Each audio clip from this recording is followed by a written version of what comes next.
Good morning बच्चों, मैं doctor Lakshmi Tiwari, Hindi विभाग, मड़वारी कॉलेज, रांची। बच्चों, मैंने आप लोगों को पिछले क्लासेस में नागार्जुन की कविता पढ़ाई थी, जो कि हिंदी कोर बी का पाठ है।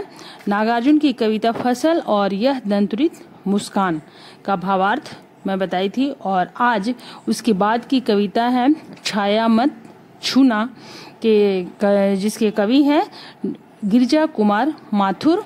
उसको आज मैं पढ़ाऊंगी। तो गिरिजा कुमार माथुर के जीवन का परिचय थोड़ा हम लोग देख लेते हैं, उसके बाद फिर कविता का भावार्थ पढ़ेंगे। कवि गिरिजा कुमार माथुर का जन्म सन 1918 में मध्य प्रदेश के गुना में हुआ था। उनकी प्रारंभिक शिक्षा उत्तर प्रदेश की झांसी नगर में हुई। उन्होंने लखनऊ से अंग्रेजी में एमए और एलएलबी की उपाधि अर्जित की। गिरिजा कुमार माथुर ने प्रारंभ में कुछ समय तक वकालत भी की। बाद में आकाशवाणी और दूरदर्शन में कार्यरत हुए। गिरिजा कुमार माथुर नई कविता के प्रमुख कवियों में से एक हैं। वे मुख्य रूप से रोमानी मिजाज के कवि माने जाते हैं। वे विषय की मौलिकता को तो महत्व देते ही हैं, परंतु उसके लिए शिल्प की विलक्षणता की उपेक्षा कभी नहीं करते। वे चित्र को अधिक स्पष्ट करने के लिए उसमें वातावरण का रंग भी भर देते हैं। यही कारण है कि श्री माथुर की कविताओं में अनुभूति की गहराई अत्यधिक मिलती है। मूर्त के चित्रण के द्वारा अमूर्त भाव का बोध कराने में वे सिद्धहस्त हैं। माथुर की कविताओं में जहाँ जीवन का यथार्थ है यानी सच्चाई है, वहीं सौंदर्य बोध का भावपूर्ण भी दिखाई पड़ता है। उनकी कविता में मूर्त के चित्रण के द्वारा स्पष्ट भाव हुई है। उनकी कविताओं में जहां जीवन का सही मार्ग बताया गया है, वहीं पर उसके साथ ही साथ सौंदर्य का भी वर्णन है। उनकी कविताओं में विषयानुरूप यानी विषय के अनुसार भाषा का प्रयोग किया गया है। आकर्षक शब्द योजना उनके काव्य की प्रमुख विशेषता है। यही कारण है कि उनकी कविताओं में जहाँ तत्सम शब्दों का प्रयोग देखने को मिलता है, वहीं सरल कोमल शब्द भी दिखाई देते हैं। अलंकारों का आकर्षक रूप देखने को मिलता है। वे तुक के बिना भी कविता में संगीत संभव कर सकते हैं। उनकी कविताओं में प्रतीकों का अत्यंत सार्थक प्रयोग हुआ है, जैसे छाया की विगत सुखों की याद के प्रतीक के रूप में चित्रित किया गया है। यहाँ इनकी जो कविता है छाया मत छूना, इसमें कवि यह कहना चाहता है कि जीवन में सुख और दुख दोनों की उपस्थिति है।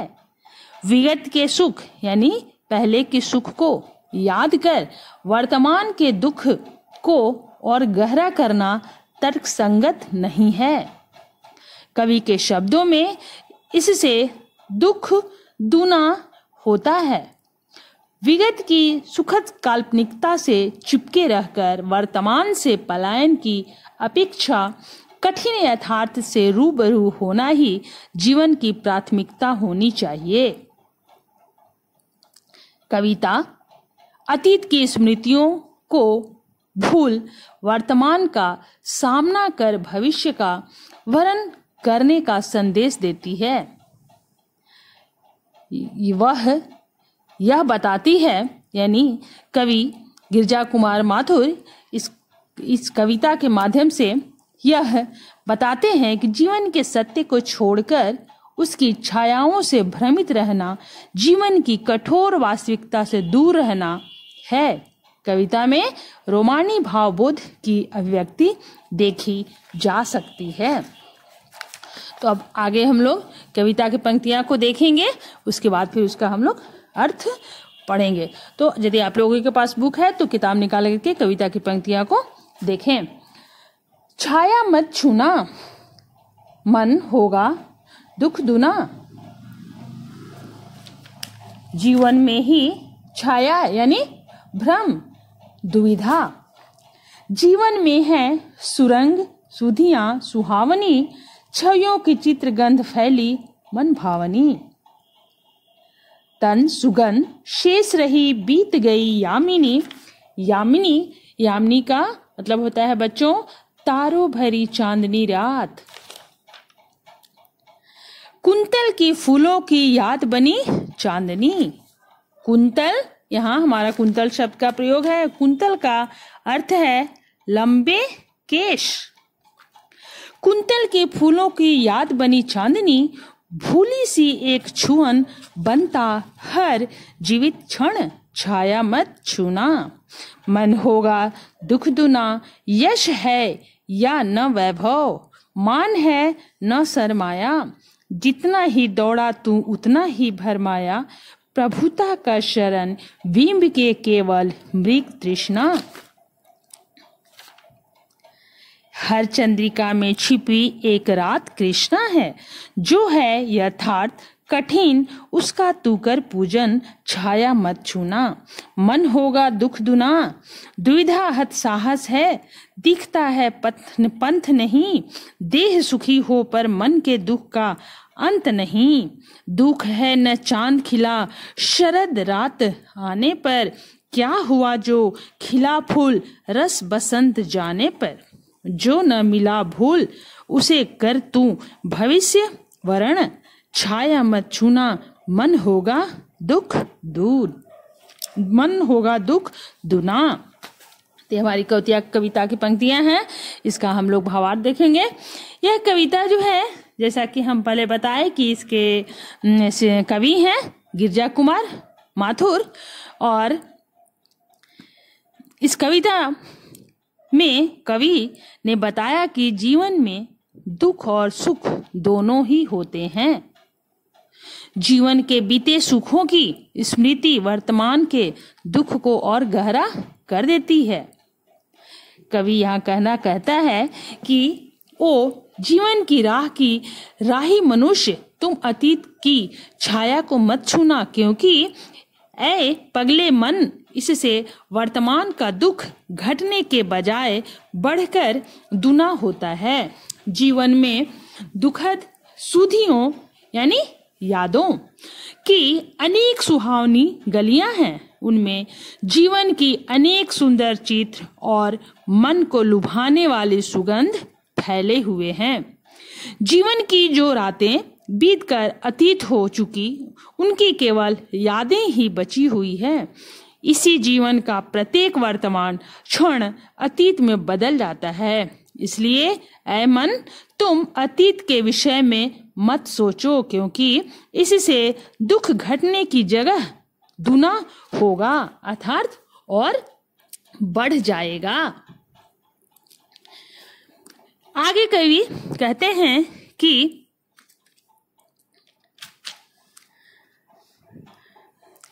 मन को सचेत करता हुआ वह वैभव, मान और धन के पीछे तू इस जीवन में जितना ही दौड़ा उतना ही तुझे भ्रम हुआ, क्योंकि यहाँ इस संसार में अंतिम सत्य उपयुक्त में से कुछ भी नहीं।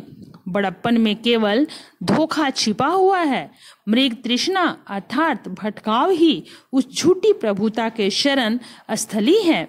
हर चांदनी के पीछे एक काली रात छिपी हुई है। इसलिए भटकाओं में न उलझकर तू जीवन के कठिन कठोर यथार्थ अर्थात सत्य का सामना कर। उसे उस कर्म की राह पर चल अतीत की स्मृतियों को छोड़, क्योंकि इनसे दुख घटने के बजाय बढ़ता है और यानी दुना हो जाता है और अधिक बढ़ जाता है। कवि वर्तमान की चर्चा करता हुआ मनुष्य को भविष्य के वरन का संकेत देता हुआ कहता है कि वर्तमान समय कठिन है, अनेकों दुविधाएं सामने खड़ी हैं, साहस क्षीण यानी कमजोर, क्षीण का मतलब होता है कमजोर, साहस क्षीण हो गया है। ऐसे में जीवन का मार्ग नहीं दिखाई पड़ रहा है। शरीर तो सुखी है, लेकिन मन में अनेकों दुख हैं। शरद की रात में चांद के न खिलने का दुख है, अर्थात वर्तमान यदि नाना प्रकार के कष्टों और दुखों से भरा है तो भी क्या हुआ। कवि यहाँ प्रश्न करता है कि यदि वर्तमान दुखों से भरा है तो भी क्या हुआ। यदि बसंत बीत जाने पर जीवन का उपवन पुष्पित हुआ, अर्थात खुशियां देर से आई, तो भी क्या हुआ। तू बीते समय के दुखों को भूलकर उस भविष्य की सुधि ले, उसका वरन कर जो सुंदर, सुखद और बाधा मुक्त होगा। कवि का कहने का तात्पर्य यह है कि ऐ मन, तू अतीत की सुधियों में उसकी छाया में न भुला, क्योंकि इससे तुम्हारा दुख घटेगा नहीं, घटने के बजाय बल्कि और भी दुना हो जाएगा यानी बढ़ जाएगा। तो बच्चों, ये कविता यहाँ समाप्त होता है। इसका एक बहुत ही महत्वपूर्ण प्रश्न है, उसको देखेंगे आप लोग। प्रश्न है, मृग तृष्णा।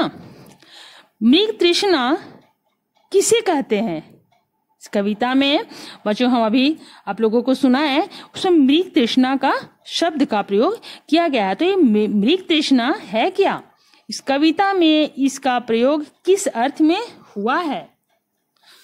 इसका उत्तर होगा रेगिस्तान। रेगिस्तान में भीषण गर्मी के समय जब रेत तपने लगती है, तब दूर स्थित रेत के ऊपर पानी के लहरों का आभास होने लगता है। गर्मी के कारण प्यासा व्याकुल हिरन समझता है कि दूर आगे पानी से लबालब नदी बह रही है। वह अत्यंत तीव्र गति से उस ओर दौड़ने लगता है। पानी की चाहत में वह जितना आगे जाता है, पानी की लहरें उतनी ही आगे बढ़ती जाती है, ऐसा प्रतीत होता है।